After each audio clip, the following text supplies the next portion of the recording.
China just got whacked with a downgrade as soaring government debt and China's crawling economy drove ratings agency Moody's to downgrade China's sovereign debt to negative. At this point, it is a global race to the bottom, and China is putting in a very impressive effort to get there first. I've mentioned in recent videos how government debt is a growing threat here and across the world as the governments of Earth plunder their people. According to the IMF, debt worldwide is soaring, with the Eurozone at 85% of GDP in government debt, Britain at 98% of GDP, and the US jumping along at 150% of GDP, which is well above the traditional red line of 100 to 125 when bad things start happening. Japan, notably, is at 263% and sucking wind with a plunging yen.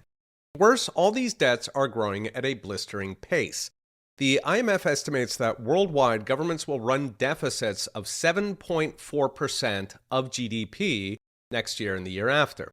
For perspective, that's about 2.5 times faster than the economy grows. It's also double what the US deficit was pre-COVID, when media was aghast at trillion-dollar deficits under Trump. In other words, yes, sovereign debt at this point is eating the world. China's actually relatively low on government debt, so just over half of GDP. That is double what it was in 2008. But the problem is China's overall debt level is astronomical. It's almost 300% of GDP, including 230% in household and corporate debt. Note, this doesn't even include a universe of dark loans to local governments that the Wall Street Journal estimates could total 11 trillion in off-balance sheet hidden debt in China. The fun does not stop there, because even as debt soars, the Chinese economy is in freefall. Chinese manufacturing and property, which together make up roughly half of China's economy, that's much bigger than it is in the US, are both in dire straits. China's manufacturers are falling deeper into contraction. They're actually shrinking, while home buyers are on strike because they're afraid the builders could collapse. They could even take their banks down along with them. This is all putting enormous pressure on the Chinese government to bail out both industries, along with the local governments that have financed much of it. But remember, this is literally half the economy. This is not gifting a couple $100 billion to Wall Street. This is almost 10 trillion of GDP. China does not have that much.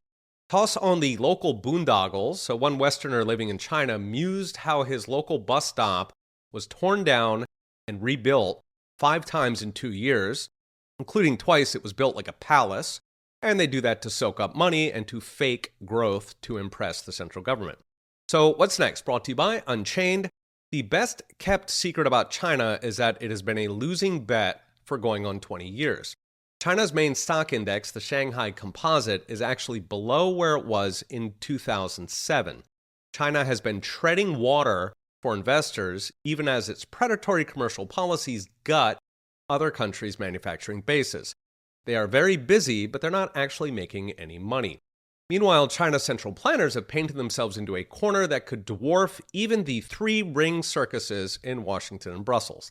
As for impact on the rest of us, if China does go down, expect a flood of cheap manufacturers, along with potential contagion that could take down worldwide financial markets.